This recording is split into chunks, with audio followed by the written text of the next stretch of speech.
So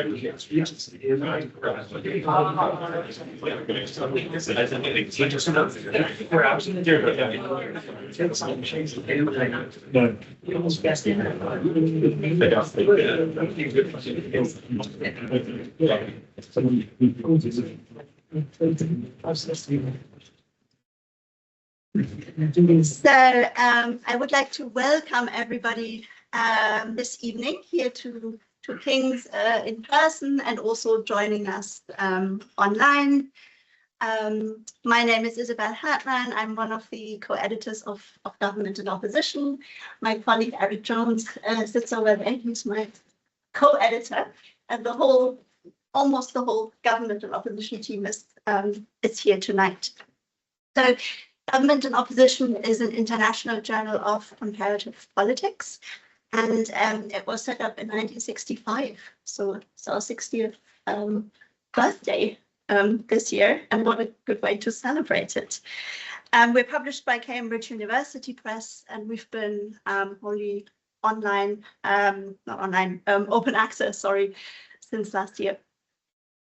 Now, this is the Leonard Schapiro lecture, and Leonard Schapiro was one of the founders of this journal, and he was a professor at the LSE, and his area of expertise was the Soviet Union, so Soviet politics, the Communist Party, authoritarianism, totalitarianism, and the journal has sort of continued in that way. So still today, the manuscripts that we publish deal with democratic and autocratic government and opposition. But government doesn't only include government parties, government leaders, but of course also social movements. And this is where Phillip is coming in. So today's guest speaker, who is giving the Leonard Schapiro annual lecture, Professor Phillip Ayoub from University College London, has published very widely on social movements, and in particular LGBTQI social movements, advocacy groups, and networks. So their strategies, but also increasingly the backlash that they're receiving across the world. And whilst zooming on LGBTQ people and their rights, I think you're also touching upon questions of democracy and autocracy in many ways. So Phillip's research is really at the intersection of international relations and comparative politics. And initially, so I did a bit of research there. Your research was more focused on European countries, so EU member states and social movements, advocacy groups within them, between them, and at the European level, but you've gone increasingly global as well in recent years.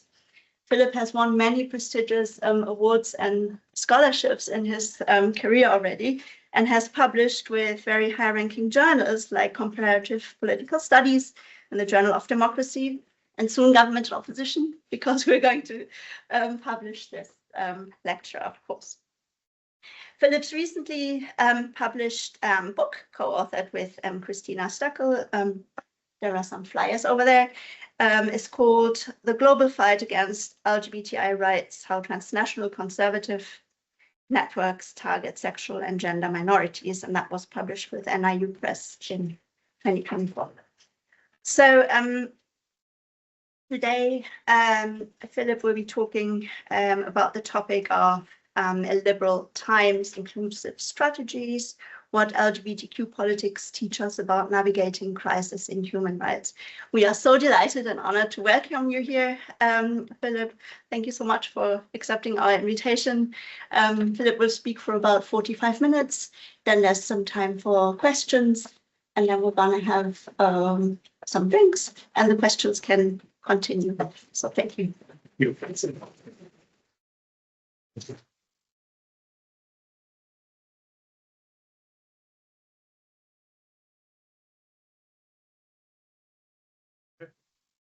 Thank you so much for having me here.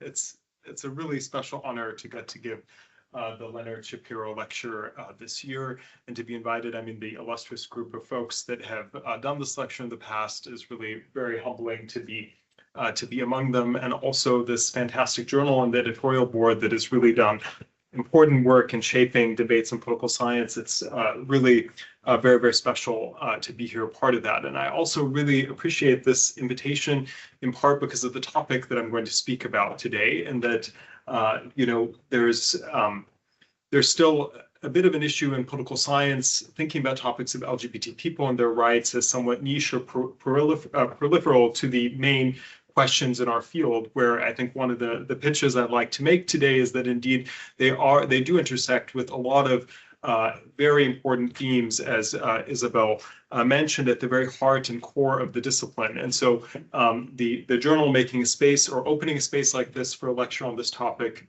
is very appreciated by me, and I'm just especially thrilled to be here part for that. And I think, when we think about LGBT rights and think about social justice movements or social movements in general, and how they connect to politics, there is in this century, no social justice movement that has changed attitudes around the world like the LGBT movement has. Not in all countries, but to some degree in many countries, and also opened legal frameworks in a way that was unthinkable. If you think about marriage equality, at least full marriage rights, which existed nowhere before the turn of the century, is now taken fully for granted by many of our students in classrooms today and many people in our own societies. And so it poses very central questions for, how the world changes and how is it also, is that change resisted and opposed? And unfortunately, in my view, backlash has been very central to LGBT activism at every corner and stage, both at domestic level and increasingly also at the international level. And that's a little bit what I will talk to you about today.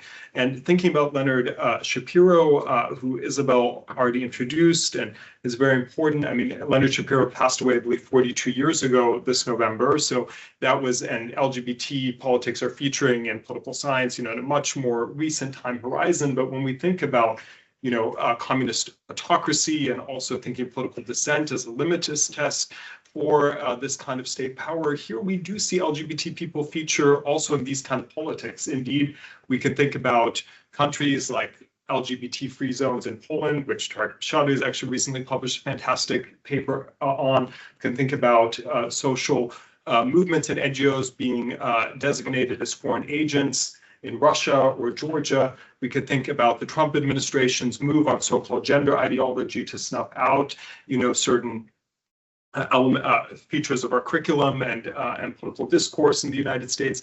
These are areas where, state power and control of shaping a kind of moral order do also feature LGBT people a lot. And I think that's a little bit what I'd like to talk to you about today. I'm going to navigate you through kind of a few series, strands of my work and colleagues' work in this area. Let's see, the clicker is not working, but maybe I could. If you just click on the slide, yeah. There we go. Okay. But I want to have a central feature here in that, the fact that LGBT people have navigated a variety of crises through their existence. And I mean, I can say quite honestly that since I've been doing this work 18 years ago, I've been on panels called the crisis of democracy, the crisis of security, the crisis of health, the crisis of the economy, and always LGBT people feature there centrally and are often disproportionately impacted, in this process. And in that process, they navigate that world in interesting ways. And that is a little bit the message as I walk you through the talk today that I want to come back to at the end, to think about what we can learn from those lessons for political science more widely and some of the core concepts in our field. And certainly, I'm not the only person doing work in this area. There's a fantastic, group of, in this very burgeoning young subfield of political science on LGBT politics that is speaking to all of these debates that I'd like to talk to you about. So I'm going to start a little bit the roadmap for the talk today, and it's a bit ambitious, but I think we can pull it off. We're going to start looking at the kind of sweeping successes that LGBT people ushered in, and here really asking the question of how did it happen that not just in a few domestic states, but in a variety of countries, we saw such transformational change around both attitudes and rights in a variety of different places, and also looking at the factors that led some states to move on those issues in a rush in the last 3 decades.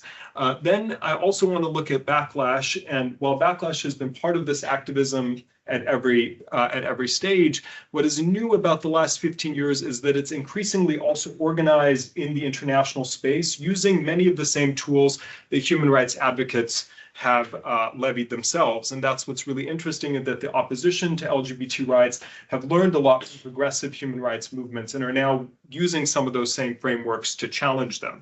And that's where I think there's also key lessons for other social justice and human rights politics in general.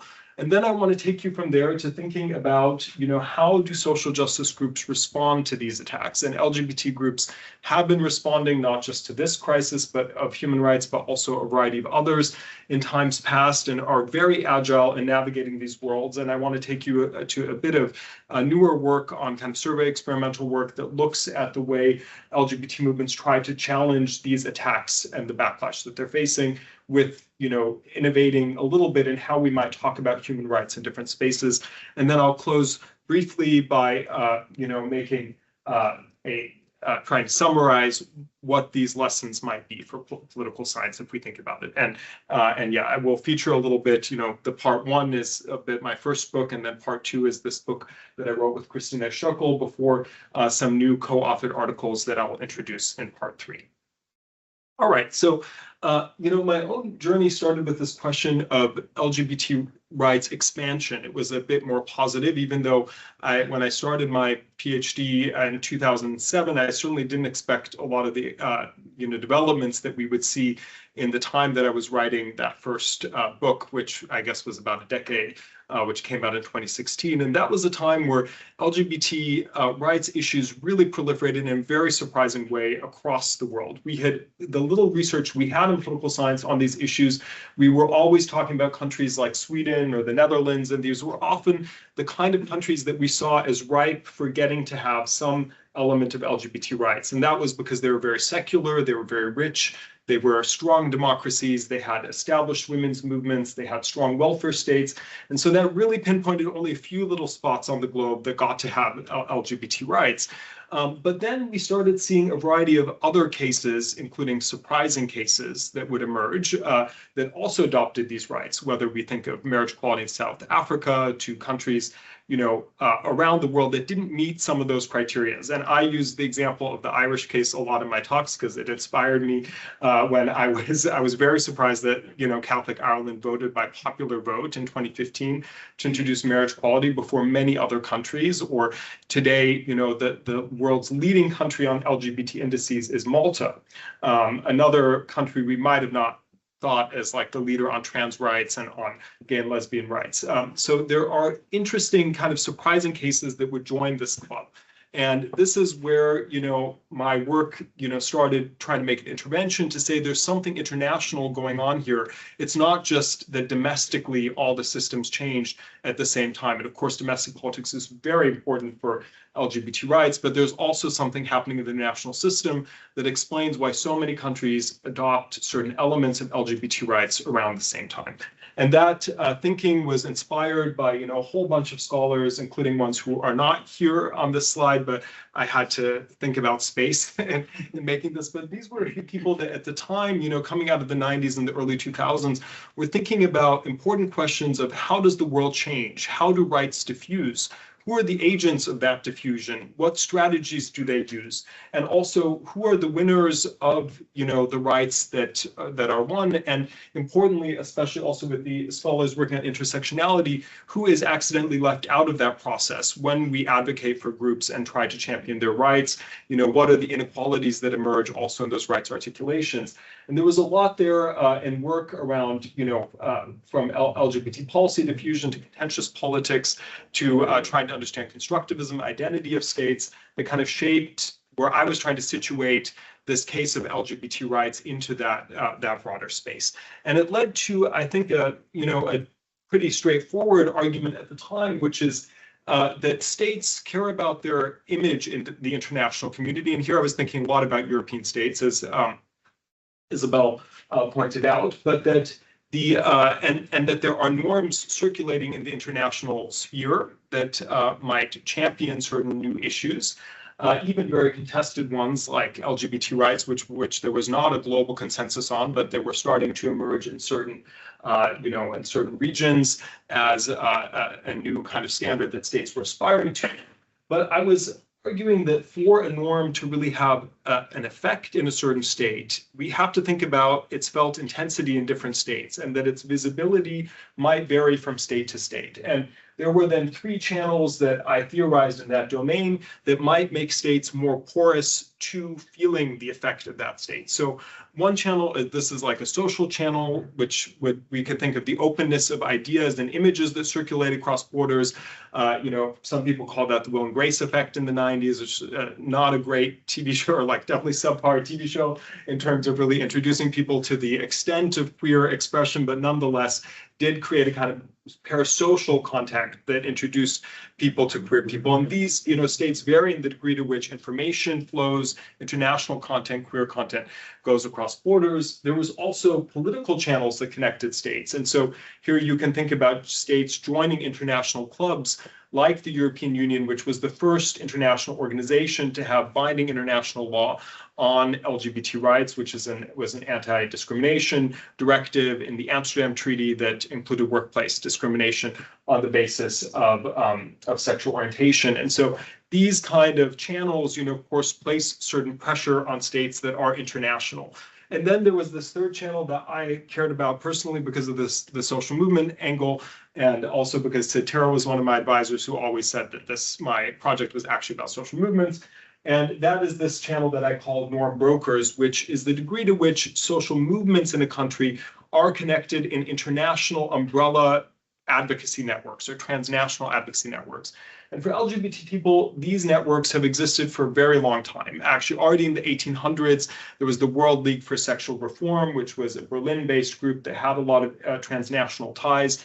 After the Second World War, there was the International Committee for Sexual Equality. Today, we have groups like the International Lesbian, Gay, Bi, Trans, and Intersex Association, which have existed since 1978. And these groups tie together queer people across different borders. And the reason why this has been very natural for queer people, and also why I didn't anticipate that conservatives could do this the same way, or nationalists could do this the same way, is because queer people, like women, like immigrant groups, racial justice groups, feel something in their identities that tie them to others across borders. And so you could think about, people who are marginalized by their sexual orientation or their gender identity, who might come into conversation with someone who grew up in a totally different country and still have a pretext for talking about something. And this did exist. And, there's many thinkers, from poets to philosophers, who write about these ties that have led to these dense transnational networks. And these groups, they take a contentious norm. They know how to talk about it in very different contexts. So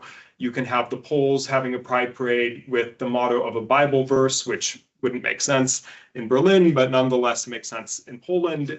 They shape and mold the issue in very different ways across borders, but they are also connected transnationally. And so they can play this 2-level game where they also can draw resources from the international space to put attention or a spotlight on a misbehaving country, and then do the kind of packaging work after it. And it leads to a dynamic, this international dynamic that a cartoonist in Germany, Jürgen Tomicek, in 2015 released this cartoon which shows an Irish couple, given that Ireland had now had marriage equality, passing a bouquet that said gay marriage, and Angela Merkel, the then chancellor, is trying not to catch it because Germany had only had civil partnerships at that time. And Steilvorlage means like a perfect pass in soccer. And so it shows there is a kind of international dynamic here. And indeed, even members of her party at the time said it is kind of embarrassing that Ireland, got to this first, and we should vote differently. And the cartoonist was right, because she released the party whip in 2017, and despite not voting for it herself, that assured that Germany would have marriage equality, which they then had. And those kind of international pressures were really speaking to a literature that we had in international relations that was developing around boomerang models or spiral models, like Halfdan Sickink's work, of course, Margaret Keck's work.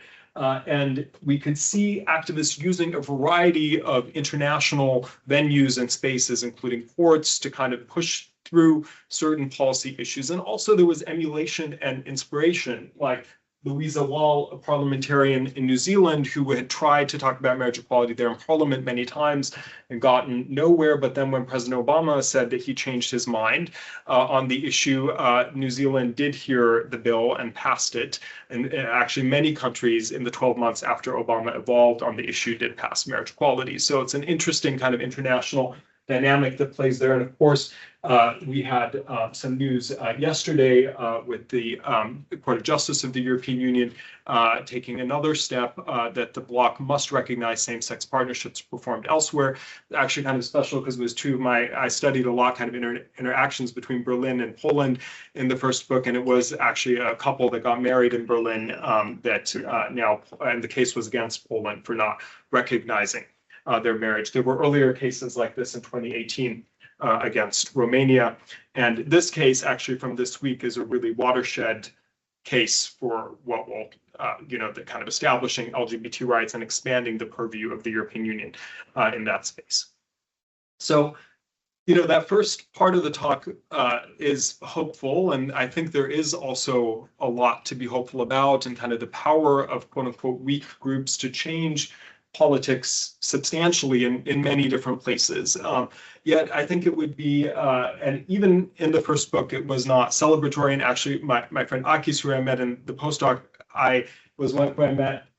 We were at a postdoc together when we met another colleague, Christina Stöckel, who was working on the politics of the Orthodox Church and how they were taking up issues of gender and sexuality, and that's what would then lead to this new project. And I think for the transition, this rainbow arch in Poland, the transition to the more backlash part of the talk is quite symbolic because it's an arch that was on a square.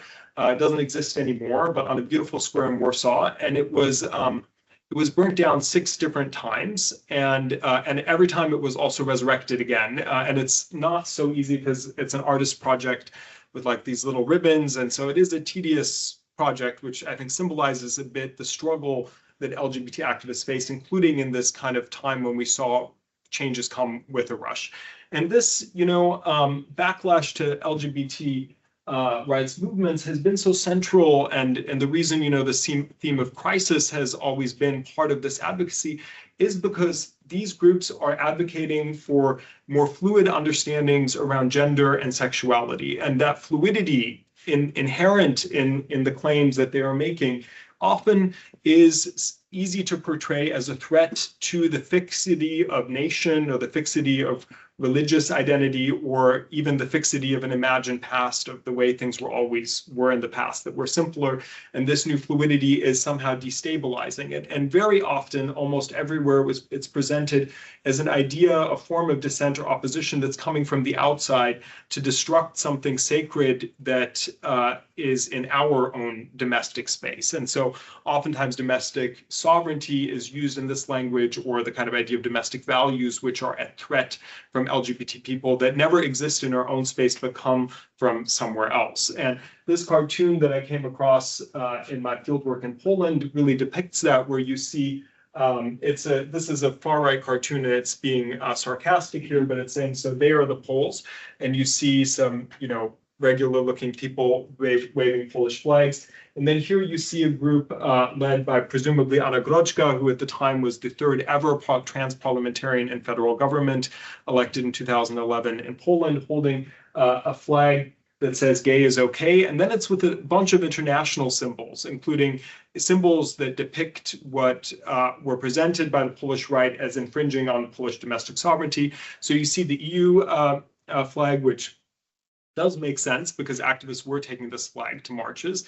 But interestingly, you also see, the Soviet flag, which is quite interesting. I mean, connects to the Schapiro theme of the talk, but also doesn't make very much sense in this issue because the Soviet Union was not a champion of LGBT rights. But it doesn't matter for this construction here, because LGBT rights becomes part of the bundle of things that we should be worried about coming in to destroy something that's national and sacred. And this type of resistance has internationalized, and this is the scope of Christina and my project.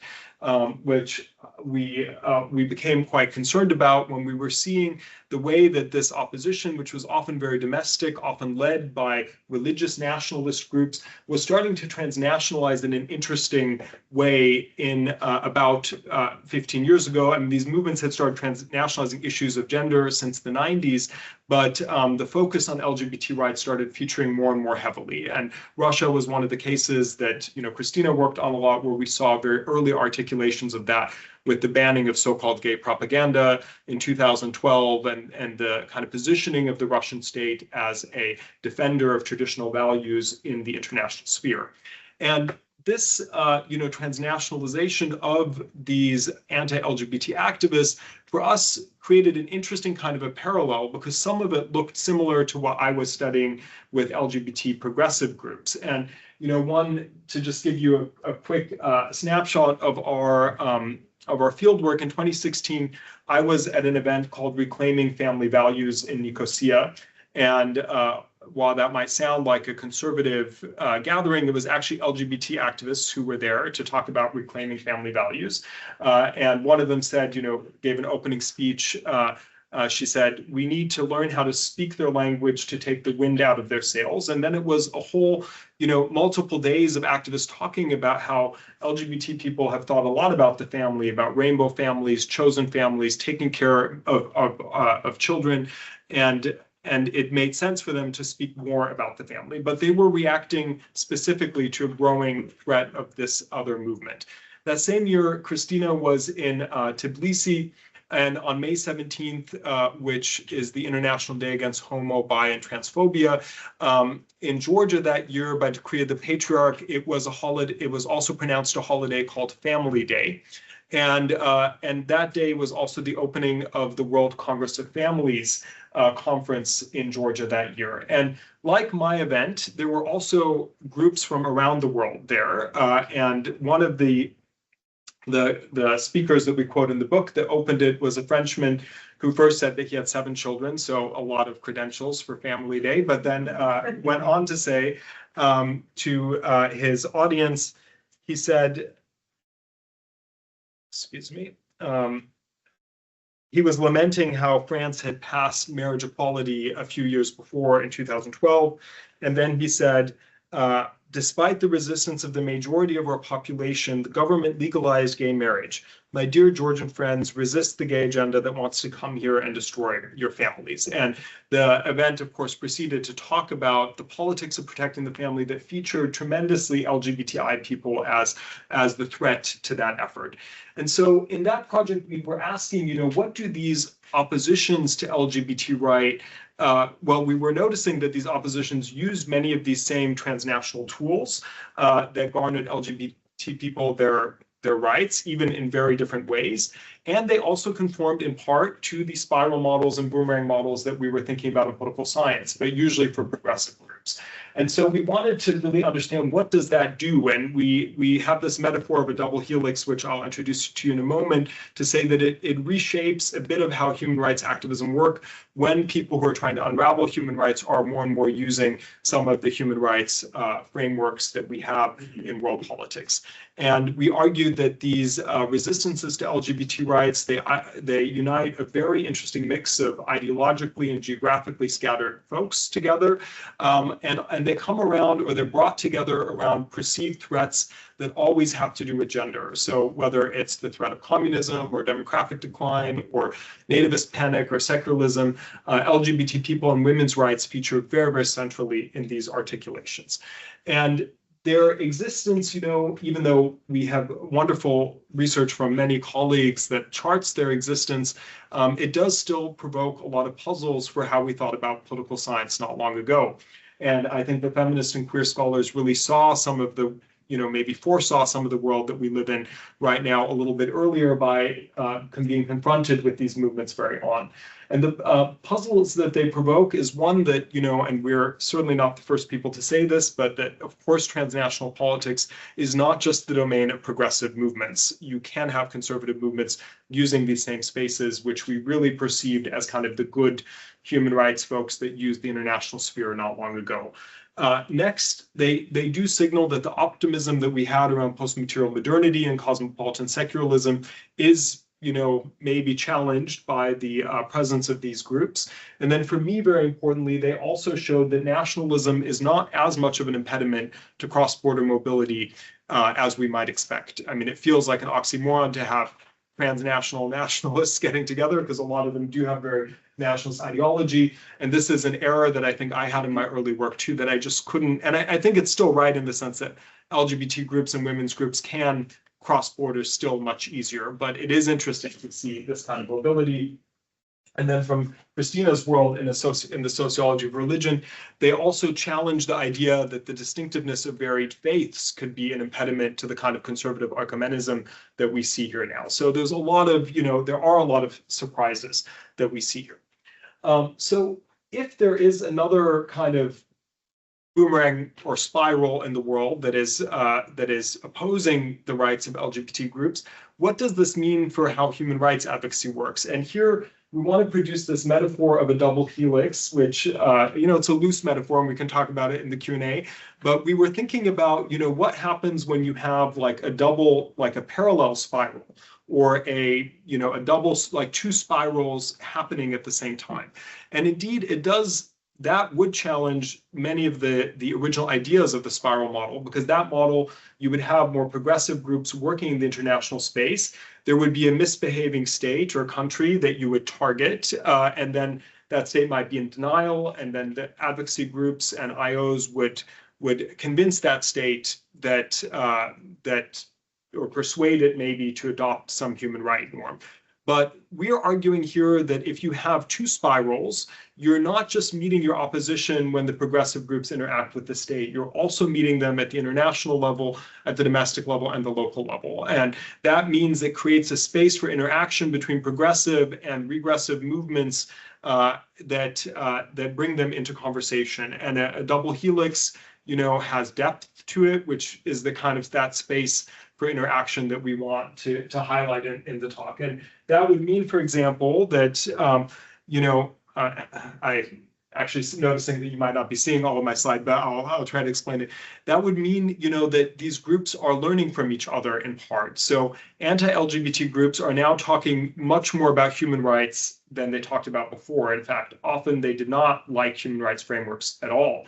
Now they talk about the rights of cis women or the rights of children or the rights of religious liberty in a very strategic and weaponized way to dismantle other human rights frameworks that are proliferating the international system. And they're even using certain venues like IOs and courts to do that work. At the same time, LGBT groups are also, and women's groups are responding by changing some of their frames as well. So the example that I gave of LGBT groups talking about the family, or talking about children's rights themselves, or talking about religion and nationalism has also interestingly shifted how they do their work. And that is a little bit this interactive space that the double helix gets at theoretically that we want to talk, that we talk about in the book.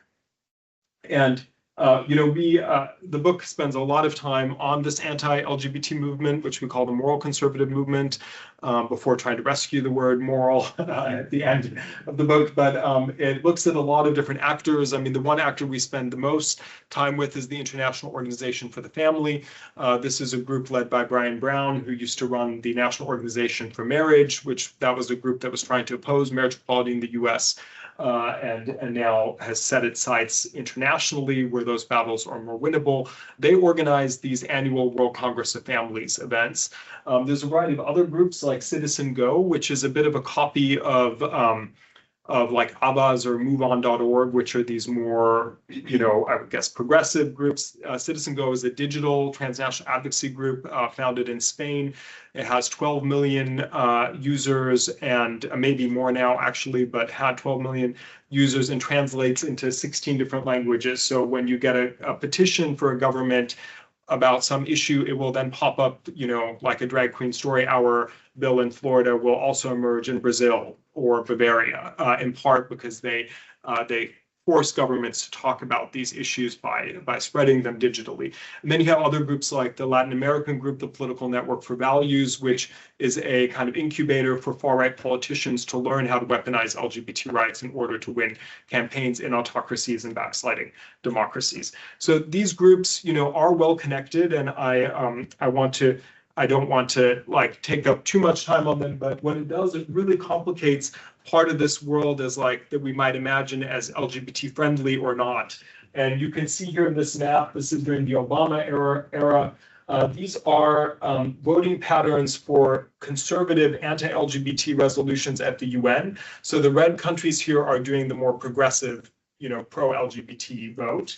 But you can see that the green dots are civil society groups that endorse the resolutions that were anti-LGBT. And so you can see the world, much of this authorship of anti-LGBT resolutions also takes place in Europe and North America. And so it's very hard to kind of divide up the world as like pro and anti-LGBT. There's a lot of complexity there. And this map, which I always realize is very, very hard to see, but you can see these are the World Congress of Families events. The blue dots are countries that hosted them, and the orange triangles are countries that send them. And all you need to take away from it is that there's a lot of lines crisscrossing the globe. And so it is very international.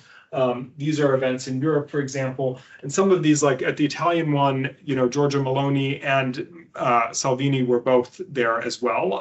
So they include also quite important folks, not just fringe. They are very conservative far-right groups, but they also have a direct through line to our politics.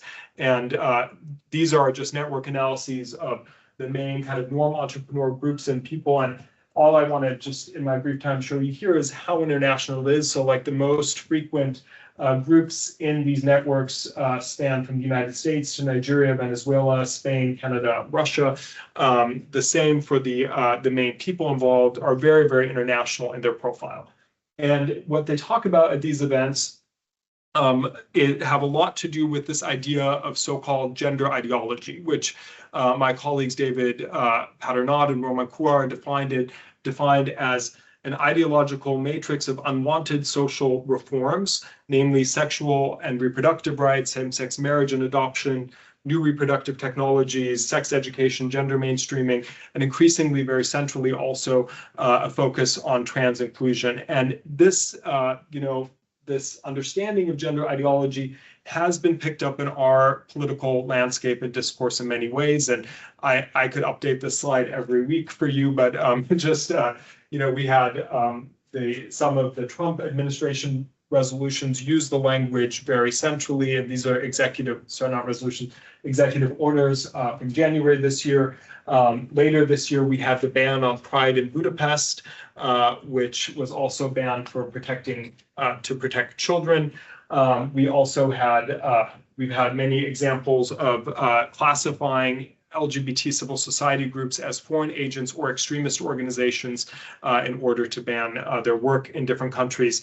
And some of these articulations you can see as well, like this is one of the Citizen Go campaigns, and just for a moment of levity, it's only about Lego, but it's a German campaign which also exists in other language to ban or to kind of stop the indoctrination of children via the toy company Lego.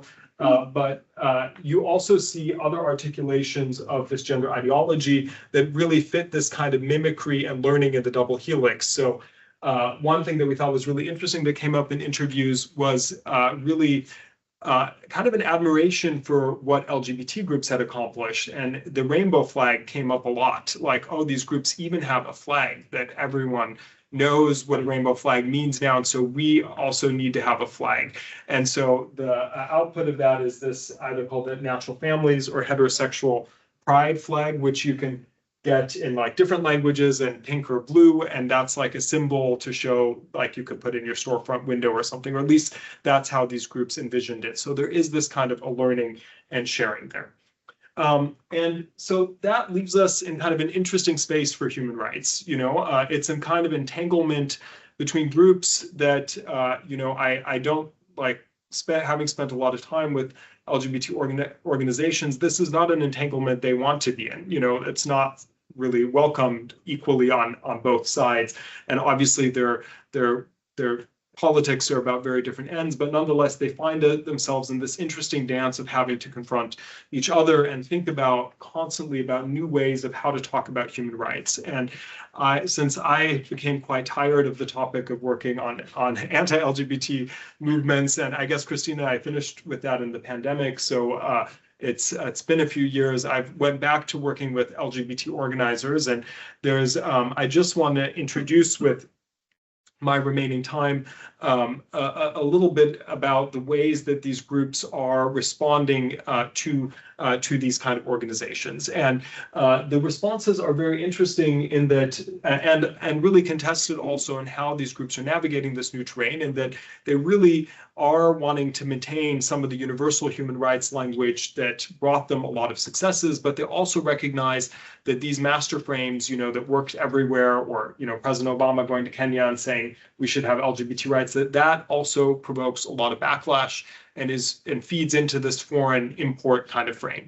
And so instead, in the book, we had these content analyses where we saw that groups at the international level are talking more about the family, talking more about religion, using national symbols more, and talking even about like children's rights movements and how they talk about their work. You can see that campaign, for example. This is a Polish one called "Let Us Show Each Other a Sign of Peace." It's a what you say in Catholic Mass and with progressive Catholic groups. You can see this one here, which I might actually move for a second to show you this. This is a campaign, an anti-LGBT campaign in Ireland that said children deserve a mother and a father. And the Yes campaign in Ireland responded when this family saw that their stock image was being used in this campaign. They modeled for the pro-marriage campaign. And here you see the frame 2 says children deserve equality, which again for LGBT activists is quite natural because a lot of the work is about protecting queer children who have very high rates of suicide and depression, also protecting the children of queer parents in rainbow families. So they can see these bridges, but they're being also nudged to do this more. And they're also thinking about how to reroute human rights in a new way. And this comes from, like this concept of rooting I worked on with Agnes Shatai in the mid 2010s when we're looking at how Polish groups were navigating their human rights frames really quickly and in very innovative ways. And we see it now in a variety of different contexts, including this new paper, which actually just came out today with my colleague Adam Harris, where we studied how activists in Zimbabwe do this rooting work. And so I just want to read you this quote from the Zimbabwean Vice President Chiwenga, who 2 years ago said, the government of Zimbabwe strongly rejects and denounces as unlawful, unchristian, and anti-Zimbabwean and un-African the insidious attempts by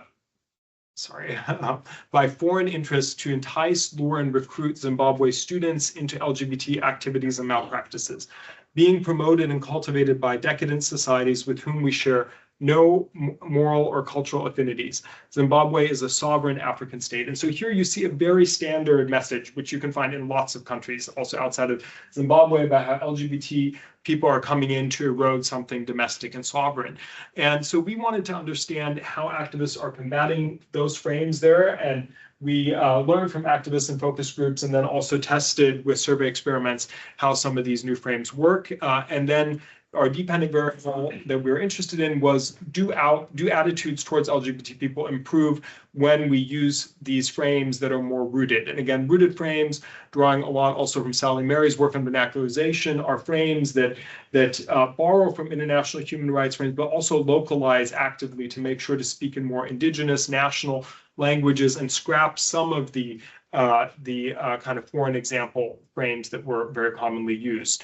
And we used two frames in this work. One was an indigeneity frame that used these cave paintings because there's a lot of queer cave paintings in important national monuments in Zimbabwe, and of course education is quite limited, so the fact that archaeologists have seen them as very queer depictions of Sand people's life is not always articulated in the wider society. Most people, including our enumerators, did not know this history. But when we told people in the treatment group about these cave paintings, it really did help. I mean, at least with an 8% improvement, we're more likely to support the idea of a queer neighbor coming out. These are still, they're not perfect findings, but they never hurt, which was really, we looked at a variety of different, the results are sometimes weaker than others, but we see impressive ways of kind of rooting these stories. Another one we tried was the liberation frame, which also had an effect on bestowing rights to LGBT people, and that is really putting LGBT people into the liberation narrative of the Zimbabwean state and correcting the history that LGBT rights are not neocolonialism, but actually homophobia came with colonialism in Zimbabwe. And so talking about things a little bit differently led to these changes. In another project with Vera Mironova and Sam Witt in Iraq, we looked at the post-conflict setting in Mosul in Iraq. And here we're actually partly inspired by Emma Graham Harrison's work, who's a reporter also who's looked at how we can change, how positions on gender sexuality might change across in conflict zones. And what we looked at here specifically was if we told people about having a shared perpetrator, and here ISIS, many people in Mosul, actually almost a very large percentage of our sample, had faced victimization by ISIS, but they didn't know that LGBT people also did. So when we linked this kind of shared suffering using an emotive mechanism where we just informed them about, a negative experience that LGBT people faced, it was actually really astonishing how much more likely in the treatment group folks were wanting to protect LGBT people. So when they learned that they were hurt by their common perpetrator, they responded by wanting to overwhelmingly protect LGBT people from harm, and in some cases also wanting to protect them with rights, specifically with rights being tried. And this is again in a population that the most of the people in the survey had not thought much about LGBT people before, and still was not so sure about whether as a group they should have rights articulations. And then another other set of studies we've been doing in Bosnia and Poland looks at this mechanism of chaining LGBT rights or chaining the leaders who talk about who speak against LGBT rights at home to unliked foreign leaders. And this is again actually where Emma was doing some work with in Ukraine, where folks were talking about how they were thinking about LGBT rights for the first time because it was a way to signal that Ukraine belonged in the West.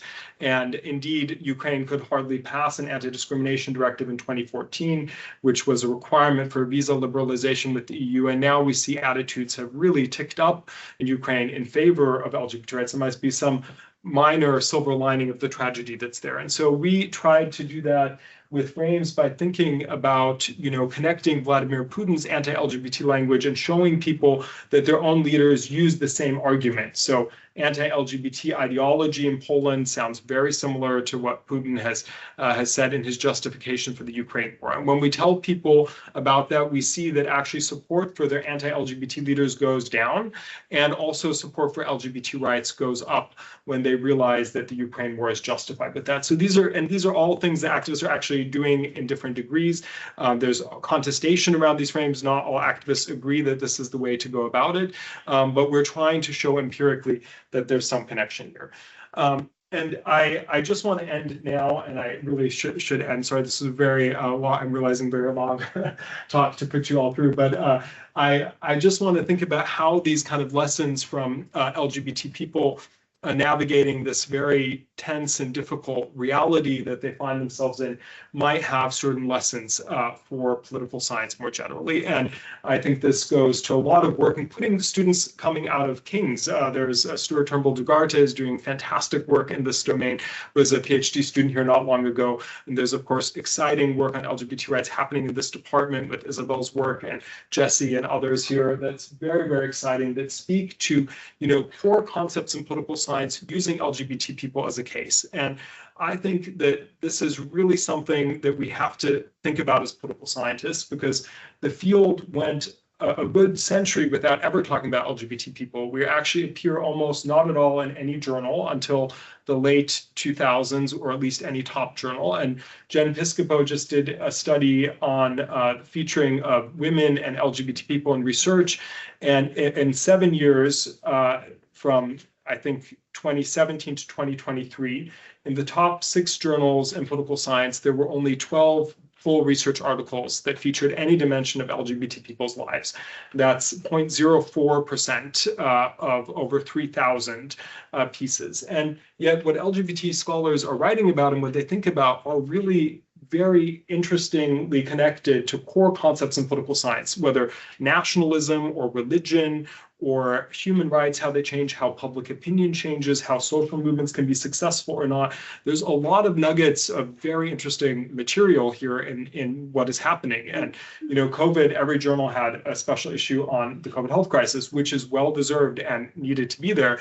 But, you know, HIV/AIDS was fully ignored by the field of political science, even though political institutions did actively ignore that health crisis, you know, because it was seen and written off as just affecting a niche group of people that was not really about politics.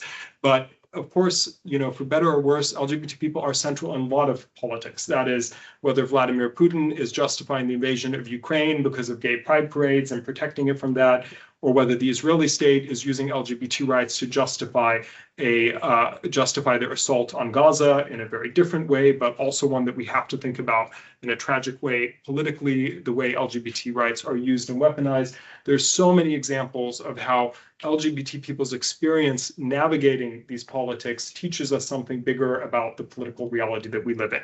And I will end with this picture from Budapest Pride, the same Pride parade that was banned. This march then actually was held by LGBT organizers who very innovatively connected the theme of LGBT rights to saving democracy.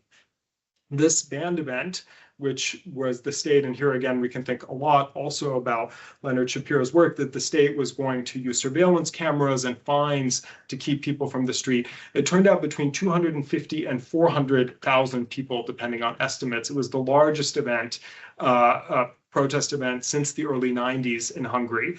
My partner and I were there in part for wanting to be there and also for research, and took these pictures, but it was a momentous way of kind of reframing LGBT rights in a wide tent way that really signaled the capturing of the, reclaiming the state from democratic backsliding. And we also did surveys around this event, and it was a major flop for Orban, this ban. In fact, it hurt him politically substantially. And even though the opponent is also too conservative to really endorse LGBT rights, he benefited a ton from the work of LGBT people. I hope that he knows that, because it's really shocking. People who saw this event started supporting him in the week after in a tremendous way. That might give us some hope, actually, for some political change. I mean, who knows in Hungary next year with the election, but this is definitely the closest we felt in 15 years. And of course, political scientists have been looking to try to understand Hungary for 15 years. So I think that LGBT activists, again, gave them a little bit of a clue. So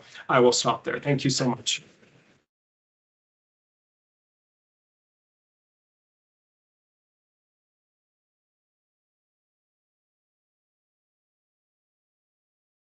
Thank you so much.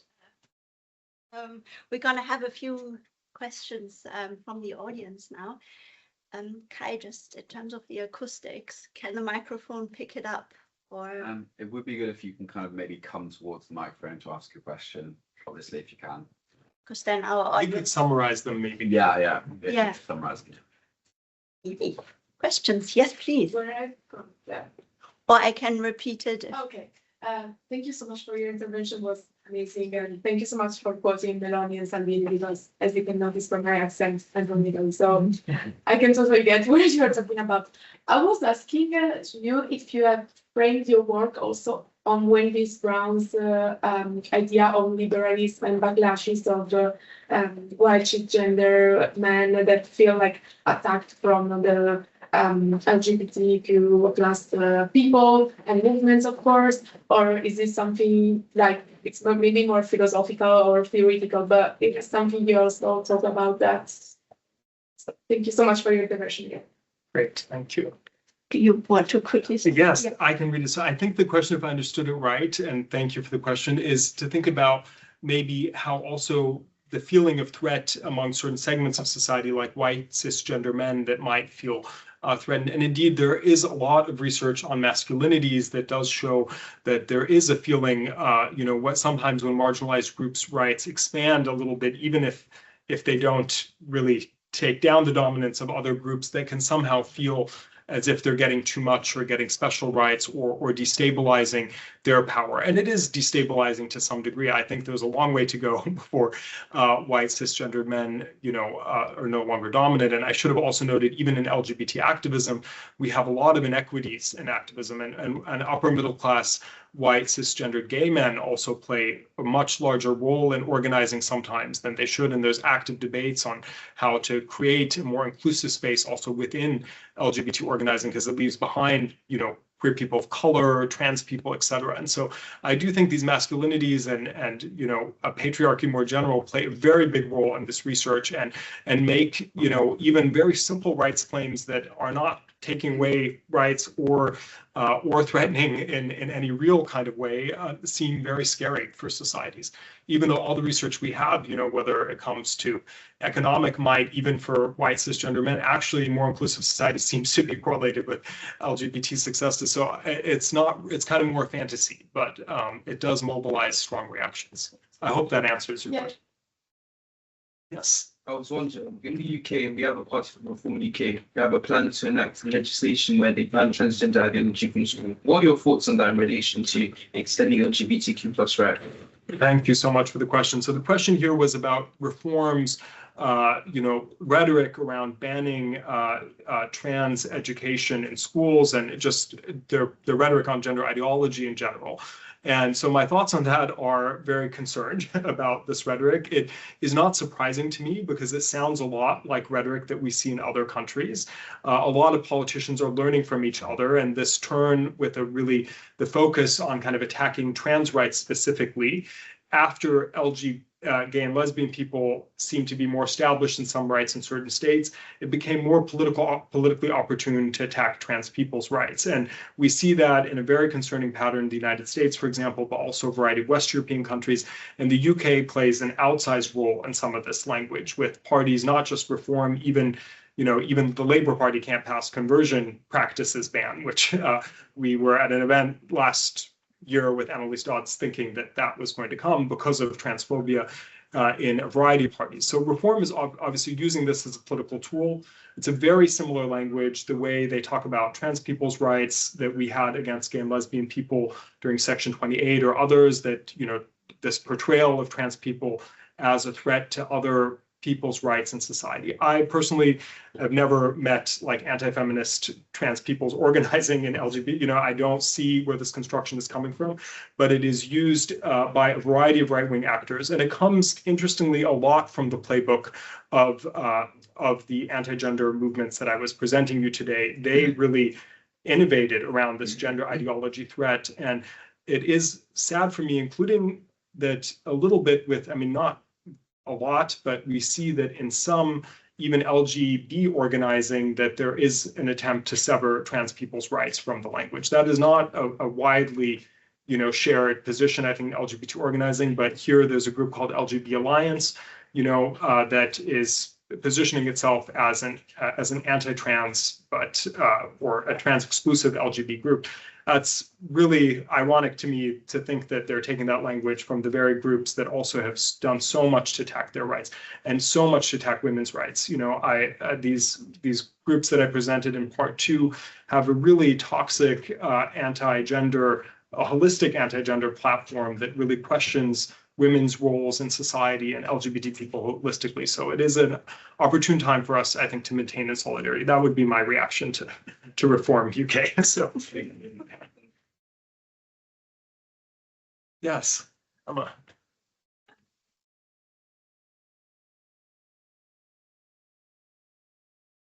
politicians, like how they fit in, do you see a sort of, particularly in Western Europe, who are from the far right, and so on some nationalist sort of, anti-feminist agendas would align with maybe people from other parts of the world, but then specifically usually trans exclusive, but have an embrace of a specific subsection of LGBT rights?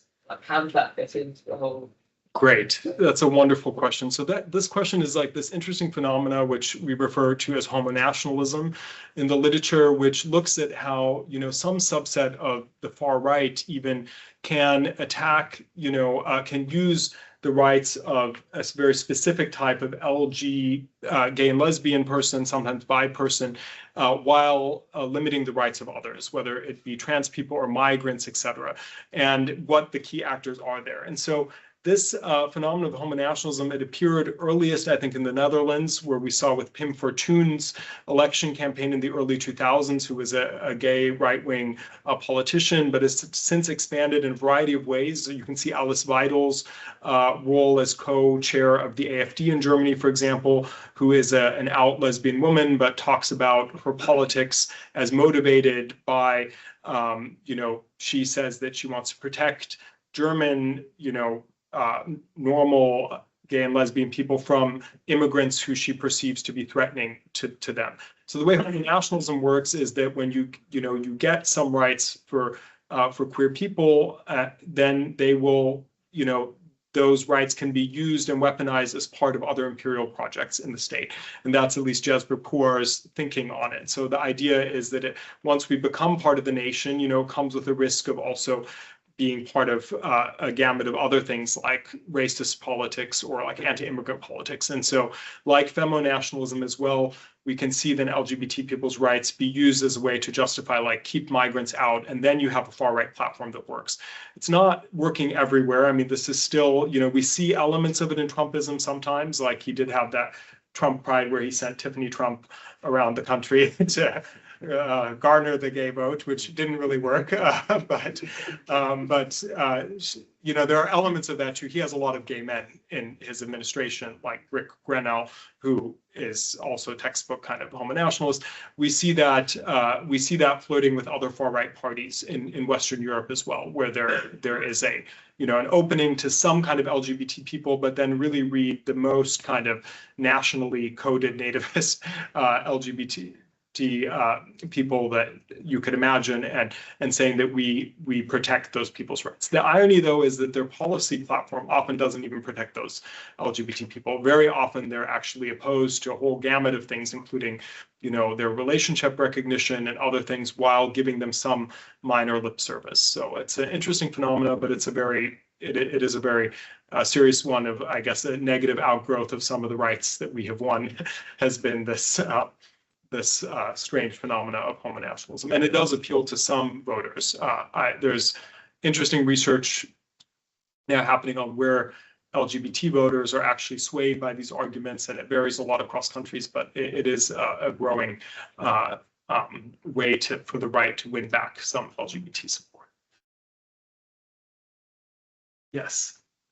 Thanks so much for this. Could you talk a little bit more about the funding side, of the money side of the transnational activist groups that are the right wing? Yes. I'm just wondering about, I know in the States it's often the case that they're very small numbers of actors with very large pots of money, and I'm wondering if that's the same in transnational context. Great. So the question is about the funding of the transnational anti-LGBT groups. And this is a part, you've really hit on one of our weaknesses of the book. We do talk about the political economy of this group in the third chapter, but it was very, very hard to collect the best data on this. There is some data on this. So like Neil, his name is actually Neil Data, that has interesting data on this. And on the European level, and there's interesting work on this by groups, LGBT groups like the Global Philanthropy Project, that try to measure the political economy of this. And then actually Christopher Velasco, who's a wonderful sociologist doing work in this space, has also started doing analysis of American anti-funding by looking at IRS charitable giving. And so it's very hard to kind of get a uniform analysis, because the way this is sometimes charitable and private, and how we can stitch it together from all these different countries that are funding it is really hard to do systematically. That said, most estimates have it multiple times higher than the full sum of LGBT organizing. So the Global Philanthropy Project has it about 6 times higher in funding scope across the world. And we definitely know that it's not just the Americans, even though they do a lot, who are doing this.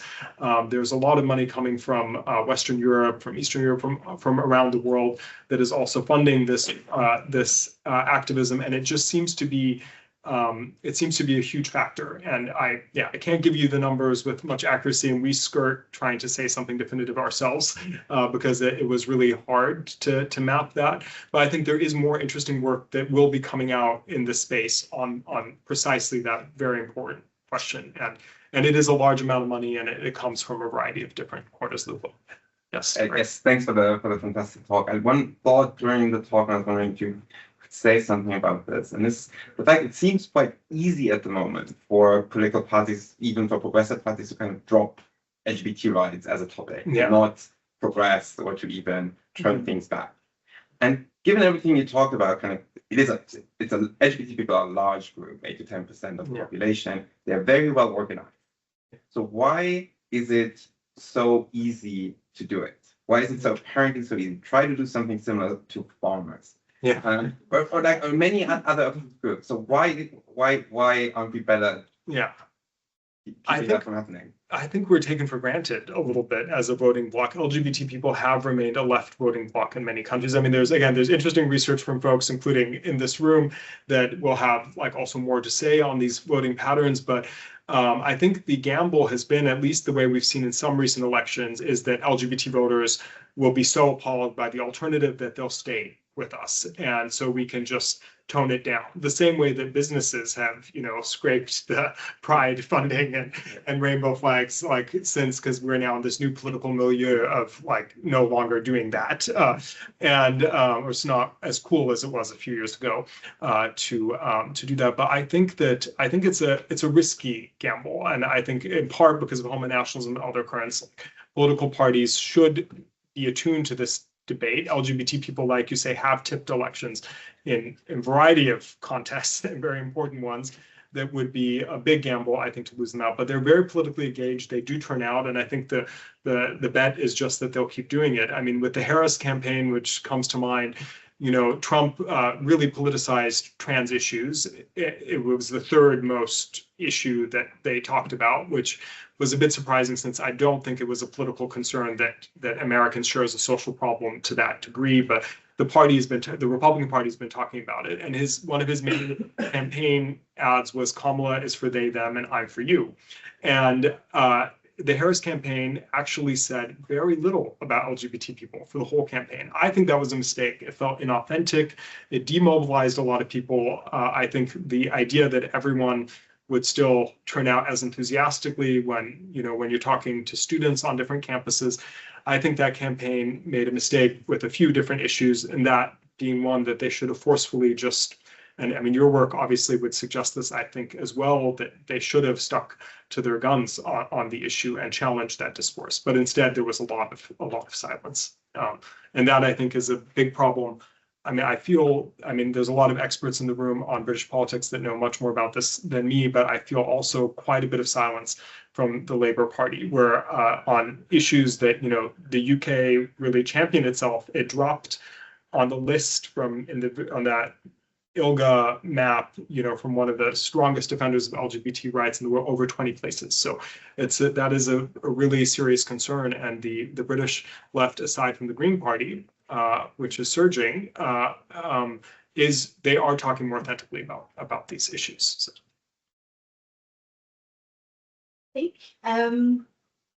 I think we're gonna finish here, but the conversation is gonna continue over a glass of wine. So thank you so much, Phillip.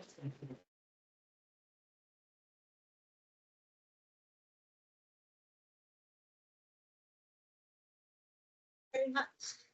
And thank you, all of you, for coming here and for asking great questions. Thank you.